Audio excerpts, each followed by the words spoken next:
Welcome to RTV. నేను మీ గయాజ్ని. ప్రార్థించే పెదాల కంటే దానం చేసే చేతుల మిన్నే అంటారు.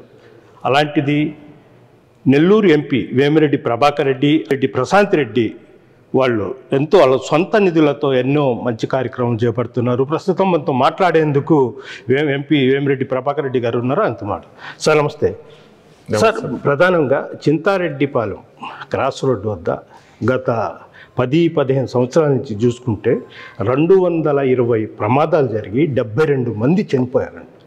ఈరోజు మీరు ఎంపీ అయిన తర్వాత అక్కడ ఒక అండర్ క్రాస్ పాస్ బ్రిడ్జిని కూడా ఏర్పాటు చేస్తున్నారు అని ప్రకటించారు కూడా.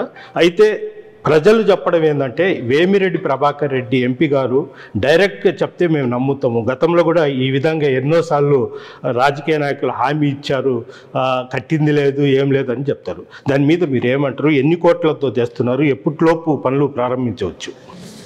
చెప్పాలంటే దాదాపు మీరు చెప్పినట్టే నాకు తెలిసి దాదాపు 5-6 సంవత్సరాల నుంచి దీని వెనక నేను రాజ్యసభ మెంబర్గా ఉన్నప్పుడు ప్రయత్నం చేసాం. ఆ తర్వాత లోక్సభకి రావడం, మన మంత్రివర్యులు నితిన్ గడ్కరీ గారిని దాదాపు దీని గురించే ఆ 2 బైపాస్లు అండర్ పాస్లు వచ్చినాయి. ఈ మూడోది ఇది ఎందుకనో బ్లాక్ స్పాట్ కింద పెట్టి ఇది ఇవ్వాల్సింది, అది ఏదో ఒక టెక్నికల్ ప్రాబ్లంతో దీన్ని పక్కన పెట్టారు.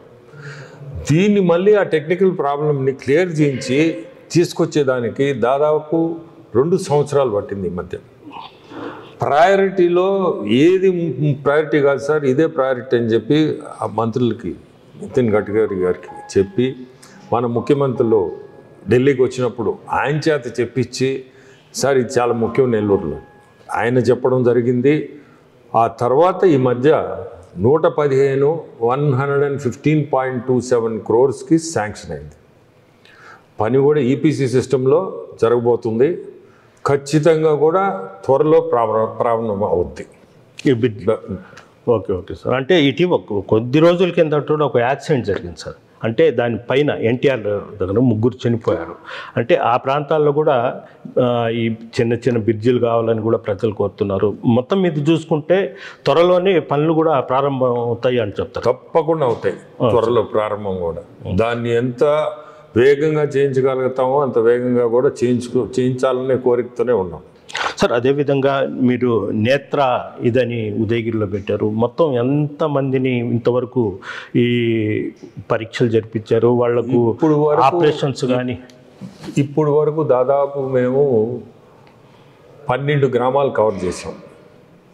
12 గ్రామాలుగా 1600 మంది వచ్చి, అంటే మొత్తం 8 మండలాలు సార్. మొత్తం 8 మండలాలు ఉదయగిరి మండలాలతో స్టార్ట్ చేసాం. ఉదయగిరి కాన్స్టిట్యుయెన్సీ ఒక ఉదయగిరితోనే లిమిట్. ప్రతి కాన్స్టిట్యుయెన్సీ నా పార్లమెంట్లో ఇది కవర్ చేస్తాం, ప్రతి కాన్స్టిట్యుయెన్సీని. ఎందుకంటే ఇప్పుడు దాదాపు 12 గ్రామాలు అయినాయి. ఒక 1500 మంది 1600 మంది దాకా చెక్ చేయించుకున్నారు. దాంట్లో 60% గ్లాసులు ఇవ్వాల్సి వచ్చింది. 60% వరకు గ్లాసులు కూడా అందించాము. అది సంతోషం కాదు, ఎందుకంటే ఇల్లు వదిలిపెట్టి పోయే పరిస్థితి లేదు. చాలామంది ఒక గ్రామం అయితే ముస్లిమ్స్ గ్రామం, లేడీసు మీకు తెలుసు కదా, ముస్లిం లేడీసు పాతకాలంలో ఆ విలేజెస్ అంటే మీరు మనం పాతకాలం దీంట్లోనే వాళ్ళు ఉండాల్సిన దీంట్లోనే వాళ్ళు ఉంటారు. అటువంటి వాళ్ళు కూడా వాళ్ళు ఎంతో సంతోషపడ్డారంటే, మా ఊరికి వచ్చింది వాళ్ళు ఎక్కడ బయట పోవాల్సిన అవసరం లేకుండా అక్కడికి వచ్చి ఆ బస్సులో చూపించుకోవడం, వెళ్ళిపోవడం చాలా సంతోషం చేశారు. మాకు కూడా ఇప్పుడు ఒక బస్సు ఇది ఎన్ని సంవత్సరాలు పట్టద్దా అనిపిస్తుంది. సో రెండోది కూడా స్టార్ట్ చేస్తే ఎట్టుంటుందని ఆలోచిస్తున్నాం. ఇంకొక బస్సు కూడా సో దట్ ఇది కవర్ చేయాలంటే నంబర్ ఆఫ్ ఇప్పుడు 12 దాదాపు 18 12 ఇంకొక ఆ ఒక్క మండలమే మాకు ఇంకొక 15 రోజులు పట్టేటట్టు.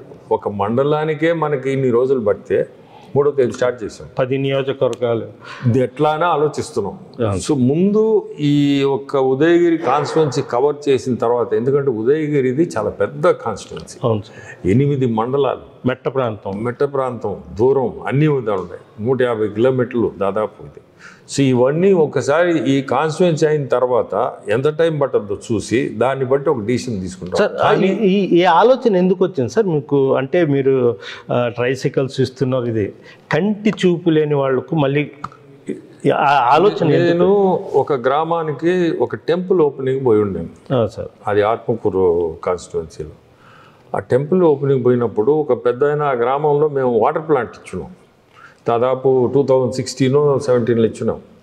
ఆ పెద్ద ఆయన వచ్చి సో అండ్ సో ఆయన వచ్చున్నాడు అంటే వచ్చి నాతో మాట్లాడాలని వచ్చాడు. వచ్చి నా దగ్గరికి, సార్ మీరు ఇచ్చిన ప్లాంట్ ఈరోజు కూడా పనిచేస్తుంది సార్, బ్రహ్మాండంగా చేస్తుంది సార్ అని చెప్పి ఆయన ఆ ప్లాంట్ గురించి చెప్తూ మాట్లాడుతూ ఉన్నాడు. మాట్లాడుతూ చాలా సంతోషం సార్ అని చెయ్యి ఇవ్వాడు. ఆ చెయ్యి ఇచ్చేది నా సైడ్ ఇవ్వటం లే, ఆయన పక్కన ఇస్తున్నాడు. అప్పుడు నీకేం కనపడటం లేదు పెద్ద ఆయన అన్నాడు. చూపు సరిగా లేదు సార్ నాకు అన్నాడు. అదేంది అది చూపించుకోవాలి కదా, కళ్ళు అది చూపించుకోవాలి కదా, మీరు అది ఎందుకు అట్లా ఇది చేసుకున్నారని. ఎవరు సార్ చూపించేది, ఆ వసతి మాకుంటే ఇంకేం సార్ అని చెప్పి కొంచెం బాధగా చెప్పాడు. అట్లయితే నేను అప్పుడు ఆలోచించిన, నేను చూపిస్తాను నీకెందుకు అని చెప్పేసి వచ్చేసిన. బట్ ఒకరికి చూపించేది కాదు కదా. 10 మంది. నెల్లూరు వచ్చిన తర్వాత దీన్ని ఆలోచించా, ఇది ఎట్లా చేస్తే అని చెప్పి కనుక్కుంటే ఆప్థాల్మాలజిస్టు కృష్ణప్రసాద్ అని వాళ్ళు, ఆయన ఆ doctor simple doctor, good doctor, అతను మంచోడు అని చెప్పిన తర్వాత అతనితోనే ఆయన్ని పిలిపించుకొని ఆయనతో మాట్లాడినా. సార్ ఇటు జరిగింది, ఇటు ఒక బస్సు పెడితే ఎట్లుంటుంది అని. చేయొచ్చు సార్ అన్నాడు. నాకు టైం ఏంటి అంతా 1 వీక్లో ఒక డిజైన్ లాగా వేసుకొచ్చాడు. మనం గ్లాసులు కూడా అందివచ్చు అని చెప్పాడు. అది ఎట్లా సార్ అన్న, మనం అక్కడనే గ్లాసెస్ కట్ చేసి ఫ్రేమ్స్కి ఎక్కించి టెక్నీషియన్స్ మనం తయారు చేసుకోవచ్చు అని మొత్తం అంతా ఆయన ఒక ప్లాన్ ఇచ్చాడు నాకు. సార్ అట్లయితే ఇది ముందుకు పోదాం, నేను సీరియస్గా చెప్తున్నా మీకు, నేను ఏదో ఊరినే మాట చెప్పేవాడిని కాదు అంటే. అప్పుడు బస్సుని పిలిపించి బస్ని డిజైన్ చేసేవాడిని పిలిపించుకొని డ్రాయింగ్ వేయించి ఆయన చేతనే ఎంత గ్యాప్ ఉండాలా, ఎన్ని మిషన్లు పెట్టాలా, కళ్ళు చెక్కింగ్ మిషన్స్, తర్వాత ఎన్ని ఈ గ్లాసులు ఫ్రేమ్స్ ఇవన్నీ కూడా ఆయనే నేను అరేంజ్ చేయిస్తాను. నేను మీకు ఏం ప్రాబ్లం లేదు. నెక్స్ట్ డాక్టర్స్, టెక్నీషియన్స్ అవి కూడా నేను చూసుకుంటాను, మీకు ఎందుకు నాకు వదిలేయండి సార్, మీ ప్రాక్టీస్ ఇబ్బంది పడతారు, దానివల్ల మీరు ఇబ్బంది పడకూడదు. లేదు సార్ ఇటువంటి కార్యక్రమం చేయగలిగితే నాకెంత సంతోషం, నా ప్రాక్టీస్ నేను చేసుకుంటా, కానీ దీంట్లో నేను కూడా ఖచ్చితంగా ఒక భాగంగా నా సొంత లాగానే నేను చూసి మీకు ఇవన్నీ అరేంజ్ చేస్తాను. అతను ఇంట్రెస్ట్ తీసుకొని పాపం అన్నీ మిషన్లు కొనుక్కు రావడం కానీ, జర్మనీ అయ్యి ఆయనే కొనుక్కు రావడం అవన్నీ మొత్తం అంతా ఆయన చేసి, ఫ్రేమ్స్ కానీ గ్లాసెస్ కానీ టెక్నీషియన్స్ ట్రైనింగ్ మొత్తం అంతా ఆయన ఇచ్చాడు. సో ఫస్ట్ ఒక ట్రయల్ రన్ అని చేసాం ఇక్కడ. ఎవరితో ఎక్కడ చెప్పకుండా జస్ట్ మా కన్వెన్షన్ సెంటర్లో పెట్టి ట్రయల్ రన్ అని చెప్తే ఆ చుట్టుపక్కల వాళ్ళు దాదాపు ఒక 700-800 మంది వచ్చారు. 1 వీక్ పెట్టాం టెస్టింగ్కి. దాంట్లో 70% కళ్ళ ప్రాబ్లంతో వచ్చారు. నేను పోయిన ఒకరోజు నేను పోయిన చూస్తామని 2 కార్లు వచ్చారు, 2 కార్లు వచ్చినాయి. ఏందయ్యా మీరు టౌన్లో ఉండేవాళ్ళు కార్లో వచ్చి ఇక్కడికి వస్తున్నారు ఏంది, చూపించుకోవచ్చు కదా అని. ఏం పక్కన ఉంటాం సార్, వచ్చి ఏదో ఫ్రీగా అంటే వచ్చాం సార్ అంటే. ఫ్రీగానే లేకే అది మనకి ఫ్రీగా వీళ్ళు చెకప్ చేసి గ్లాసులు ఇస్తున్నారు అనేది వాళ్ళకే అనిపించిందంటే ఇంకా నిరుపేదలు ఎట్లుండాలా.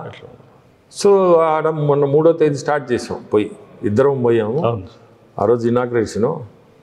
ఆ రోజు నుంచి ఆ పల్లెల్లో అసలు ఎట్లా వస్తున్నారంటే రోజు 200 మంది తక్కువ లేకుండా రిజిస్ట్రేషన్ అవుతుంది. రాత్రి దాదాపు 7:30 అవుద్ది.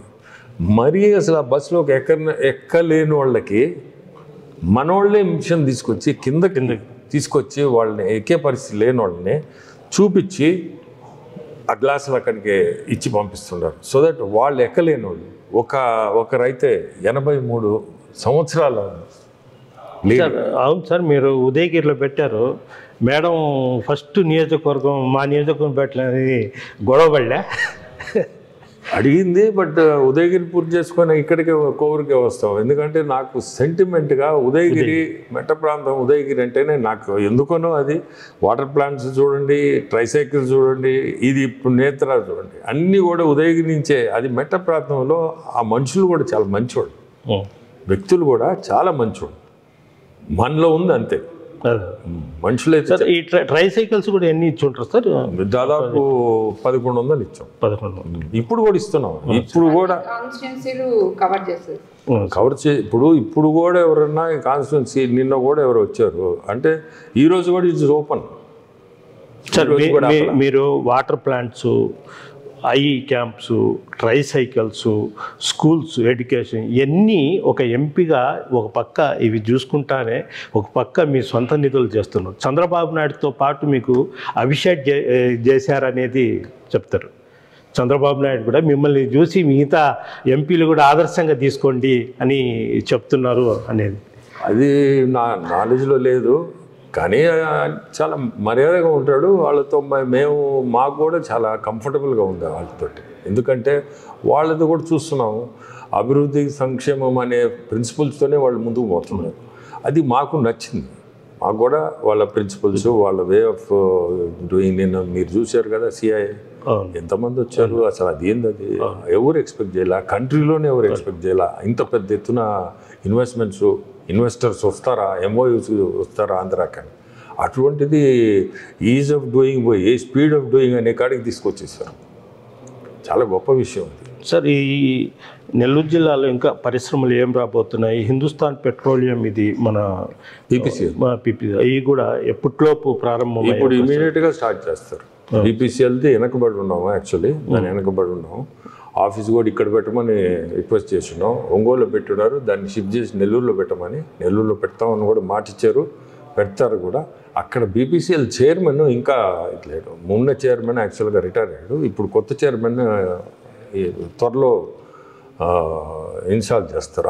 ఆయన పెట్టంగానే మనం ఇమీడియట్గా దాన్ని ముందుకు తీసుకోవచ్చు. ఇప్పుడు కూడా ఆల్రెడీ 500 crores కూడా మొన్న డిపాజిట్ చేశారు వాళ్ళ. ఇక్కడ ల్యాండ్స్ కూడా స్టార్ట్ చేస్తున్నారు, కొంత ల్యాండ్స్ కూడా తీసుకున్నారు. అన్ని వర్క్స్ కూడా స్టార్ట్ అవుతాయి. 100% స్టార్ట్ అవుతుంది. బీపీసీఎల్ కూడా, ఇండోసెల్ కూడా స్టార్ట్ అవుతుంది, పక్కన ఉండే ఇండోసెల్ కూడా. ఓకే మేడం, అదేవిధంగా మీ నియోజకవర్గంలో అంటే మీరు ఎన్నికల ముందు చెప్పారు, మా నియోజకవర్గంలో మేము గెలిస్తే అవినీతిని పూర్తిగా మట్టుమాయం చేస్తాము, అక్రమాలను చేస్తాము, రౌడీజంని పూర్తి చేస్తాము. ఎంతవరకు ఇది చేశారు, ఎలా ఉంది ఇప్పుడు? 100% అదే మాటకి ఇప్పటికి కూడా కట్టుబడి ఉన్నాం. ఎక్కడ అవినీతి అనేది మా కాన్స్టిట్యున్సీలో లేదు, చెయ్యటం లేదు. చేశామన్నా కూడా, ఎందుకంటే గత ప్రభుత్వంలో పాఠాలు నేర్పించిపోయి ఉన్నారు. సో నాయకులందరూ ఇప్పుడు మళ్ళీ మనం అధికారంలోకి వచ్చాం, మా మేడంకి ఏం అవసరం లేదు, మేమంతా చేయొచ్చు అనుకున్నారు. కానీ వాళ్ళకి ఎవ్వరికీ నేను ఎటువంటి అవినీతి కాకుండా, ప్రభుత్వానికి ఎటువంటి చెడ్డ పేరు తేకుండా ఏమైనా పని ఉంటే చెప్పండి నా దగ్గర, లేదంటే నా దగ్గర రాబాకండి. నేను ఆల్రెడీ నాయకులకి అందరికీ చెప్పున్నాను. మేడం, ఈ 15 నెలల ఈ కూటమి ప్రభుత్వంలో మీ నియోజకవర్గానికి ఎంత నిధులు తెచ్చారు? ప్రధానమైన సమస్యలు ఏం పరిష్కరించారు? ప్రధానంగా మాది డెల్టా ఏరియా, రైతాంగం ఎక్కువ ఉంటారు.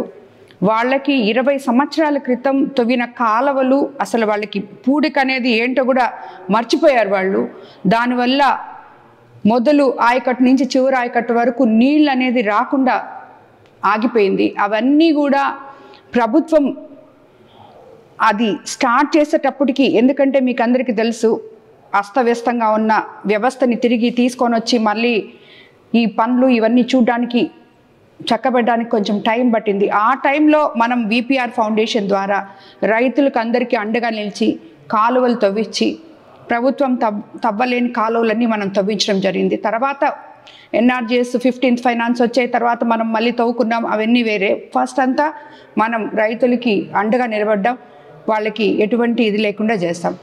అలాగే చాలా రోడ్లు కూడా, లింక్ రోడ్స్ అయితేనేమి, ఇప్పుడు ఒక గ్రామం నుంచి బుచ్చి ఊటుకూరు రోడ్, ఇవన్నీ కూడా ఈ రోడ్లు కూడా శాంక్షన్ చేయించాం. ఇంతకుముందు ముదువర్తి కాజ్వే కానీ అక్కడ మన మైపాడ్ రోడ్డు మీరు చూశారు, అది ఎన్నో రోజుల ముందు శాంక్షన్ తెచ్చి, అంతకుముందు 2014-19లో అప్పుడు తెలుగుదేశం ప్రభుత్వం వాళ్ళు దాన్ని అన్ని రెడీ చేయించి పెట్టారు. వీళ్ళు శాంక్షన్ చేస్తారు, శాంక్షన్ చేసి తెచ్చిన తర్వాత దాన్ని శంకుస్థాపన వేసి వదిలేశారు. దాన్ని ఏం చేయలేదు వీళ్ళు. కాంట్రాక్టర్లు ఎవరైతే వాళ్ళు పాడుకున్నారో ఆ కాంట్రాక్టర్లు దాన్ని అట్టే పెట్టేస్తున్నారు, చేయలేదు వాళ్ళు. సో ఇప్పుడు మైపాడ్ రోడ్ కంప్లీట్ అయిపోవస్తుంది ఆల్మోస్ట్. మన సీఎం గారు దానికి ప్రత్యేక ఇది ఇచ్చారు. అలాగే ముజవత్తి కాజ్వే కూడా మీకు తెలుసు చాలా వరకు కంప్లీట్ అయింది. సో అదిగానే కంప్లీట్ అయితే ఆ పక్క ఇందుకూరుపేట ప్రజలు వాళ్ళు పడుతున్న ఇబ్బందులు, ఊర్లు ముని మంచినీళ్ళు, వాళ్ళు ఉప్పు నీళ్ళు తాగలేక ఎన్నో సంవత్సరాల నుంచి పడుతున్న బాధలు ఇవన్నీ కూడా తగ్గుతాయి. సో ఇలాంటివి అలాగే ఇప్పుడు కొత్తగా ఇక్కడ పీటర్స్ కెనాల్ దగ్గర బ్రిడ్జ్లు అయితేనేమి ఇలాంటివన్నీ కూడా చాలా శాంక్షన్ చేయించున్నాము. సో అవన్నీ కూడా తొందరలో ప్రారంభిస్తాం. అట్లాగే 2 సబ్స్టేషన్స్ తీసుకొచ్చాం. మన ఒకటి బుచ్చిరెడ్డిపాలెంకి, ఇంకోటి 33 kV 133 kV కూడా రాబోతుంది కాగులపాడు దగ్గర. అదేవిధంగా ఇంకా మన షుగర్ ఫ్యాక్టరీని క్లియర్ చేయించబోతున్నాం. సో ఇటువంటి పనులన్నీ చాలానే చేస్తాం. అంటే షుగర్ ఫ్యాక్టరీ మళ్ళీ షుగర్ ఫ్యాక్టరీ రీఓపెన్ ఎవరు చేయలేరు. దాన్ని గవర్నమెంట్కి చెప్పుకున్నాం మనము. సీఎం గారు దాని మీద సమీక్ష జరుపుతున్నారు. అతి త్వరలో మనం ఇవ్వాల్సిన బకాయిలు చెల్లించి దాన్ని ఏం చేయాలో సీఎం గారు నిర్ణయం తీసుకుంటారు. Okay, thank you madam. మేము అధికారం ఉందని ఇచ్చేయము, కేవలము ప్రజల వద్ద సేవకులుగానే పనిచేస్తామంటూ 10 మందికి సహాయపడే విధంగానే ఉంటాం, కానీ మేము రాజకీయాలు, విమర్శలు, పై విమర్శలు చేసే వ్యక్తులం కాదంటూ కూడా వేమిరెడ్డి దంపతులు అయితే చెప్తున్నారు. వీడియో ప్రతిత్వ గాజా టీవీ నెల్లూరు నుంచి. Local to global news at your fingertips. మీ చేతిలో ఒక ఆయుధం. Download Raa TV app. Media legend Ravi Prakash is back.